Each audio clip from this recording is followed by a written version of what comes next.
Assalamualaikum warahmatullahi wabarakatuh. Alhamdulillahirabbil alamin. Wassalatu wassalamu ala asyrafil mursalin wa ala alihi wa sahbihi ajma'in, amma ba'd. Rakan-rakan penonton yang dikasihi Allah Subhanahu wa taala, alhamdulillah, syukur pada Allah Subhanahu wa taala kita masih lagi dapat bersama-sama pada hari ini, hari terakhir bulan Syaban. Apa khabar guru-guru saya sekalian? Apa khabar para ibu bapa, anak-anak? Semoga hari ini lebih baik daripada hari semalam. Kita berada di akhir bulan Syaban dan esok insya-Allah kita akan sama-sama menunaikan puasa Ramadan, ibadah puasa yang ditunggu-tunggu oleh seluruh umat Muhammad sallallahu alaihi wasallam, yang mana dalam setahun Ramadan adalah bulan yang paling mulia, disebut Ramadan Karim, dan bulan yang penuh dengan cabaran yang diberikan oleh Allah SWT, dan juga bulan untuk kita kumpulkan seberapa banyak pahala di dunia ini sebelum kita kembali kepada Allah Subhanahu Wa Taala. Tuan-tuan puan-puan yang dikasihi sekalian, Allah Subhanahu Wa Taala berfirman, A'udzubillahi minasyaitonirrajim. Bismillahirrahmanirrahim. Ya ayyuhalladzina amanu kutiba alaikumusiyam kama kutiba alal ladzina min qablikum la'allakum tattaqun. Wahai orang-orang yang beriman, difardukan kamu berpuasa seperti mana yang telah difardukan kepada orang-orang sebelum daripada kamu, mudah-mudahan kamu bertakwa kepada Allah Subhanahu wa taala. Dan Nabi sallallahu alaihi wasallam bersabda, Man qama Ramadan imanan wa ihtisaban ghufira lahu ma taqaddama min dhanbi. Apa kata Rasulullah? Barang siapa yang mendirikan atau melaksanakan puasa Ramadan dengan penuh keimanan, dengan penuh kepercayaan dia, dengan penuh keyakinan dia kepada Allah Subhanahu wa taala terhadap ganjaran pahala dan sebagainya yang telah dijanjikan oleh Allah, dan penuh pengharapan, ihtisaban, penuh pengharapan, dia tidak mengharapkan apa-apa selain daripada Allah Subhanahu wa taala, agar dia dicintai oleh Allah, agar dikasihi oleh Allah, agar diredai oleh Allah Subhanahu wa taala, maka kata Allah, orang ini disebut oleh Rasulullah, ghufira lahu ma taqaddama min dhanbi, iaitu orang ini, sesiapa saja akan diampunkan dosanya oleh Allah Subhanahu wa taala, dosa yang telah lalu. Maka kita melaksanakan ibadah puasa ini, yang pertama sekali nak menunjukkan kita beriman kepada Allah Subhanahu wa taala, dan yang kedua kita mengharapkan sesungguh-sungguhnya apabila Allah membuka satu gedung pahala kepada kita, gedung amalan untuk kita terokai, untuk kita laksanakan amalan-amalan, ibadah-ibadah yang tersembunyi yang ada dalam bulan Ramadan ini, maka kita laksanakan. Tuan-tuan dan puan-puan yang dikasihi Allah Subhanahu wa taala, pastinya orang bertanya apa yang perlu dibuat dalam bulan Ramadan. Yang pertama,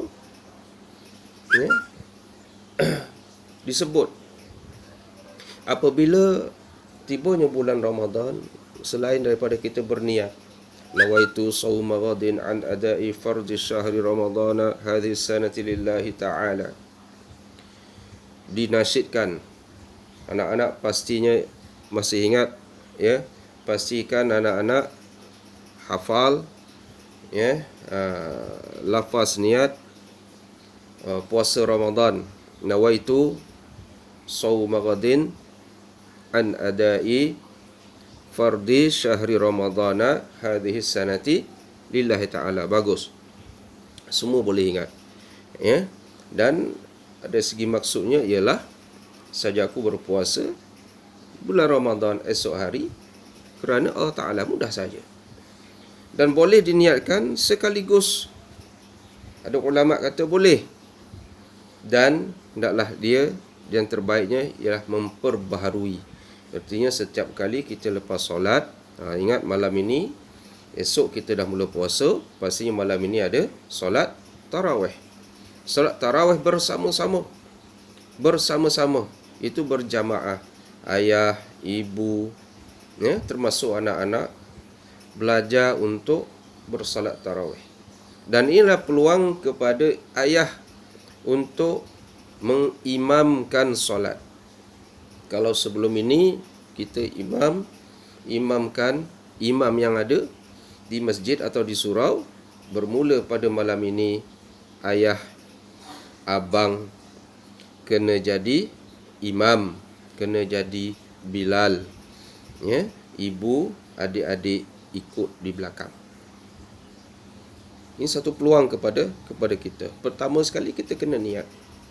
Bila kita niat, kita berpuasa kerana Allah, untuk mengharapkan pahala daripada Allah, untuk mengharapkan syurga Allah, untuk mengharapkan keredaan Allah, maka niat kita kena betul. Dan jangan cari perkara-perkara atau buat perkara-perkara yang boleh membatalkan niat kita. Yang pertama apa dia? Yang boleh memungkinkan mengurangkan pahala puasa kita, iaitu dengan kita banyakkan tidur, kurangkan tidur. Tengok TV, cerita-cerita yang kurang enak, kurang elok, pelakon-pelakonnya tak berapa elok, atau cerita-ceritanya cerita yang buruk implikasinya.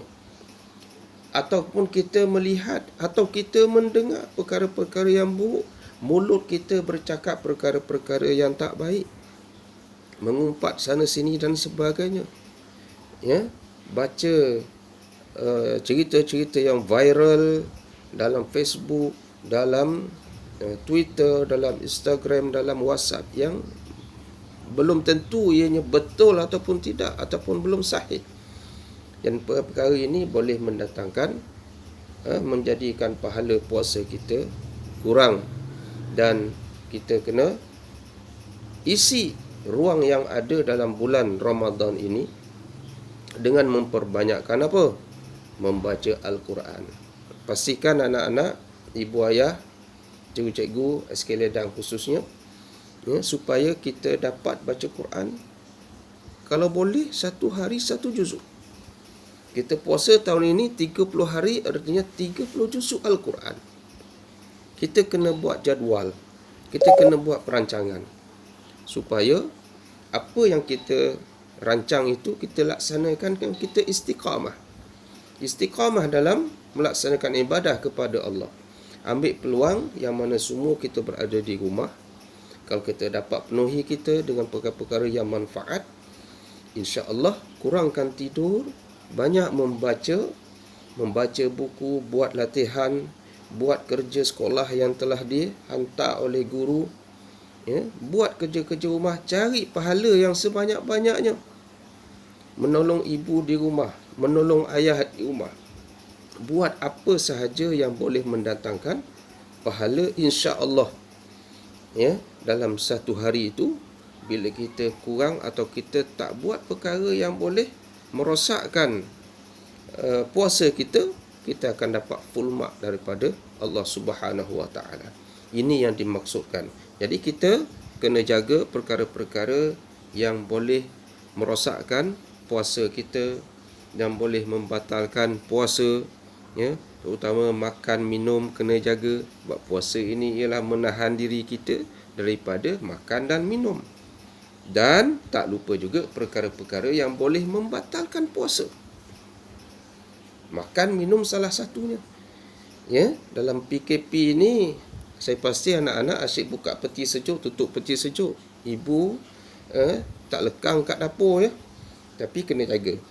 Sebab mula besok dah tak ada lagi orang yang boleh buka peti pukul 8 pagi. Dah tak boleh dah. Ya. Dah tak boleh. Banyak perkara yang dah tak boleh besok.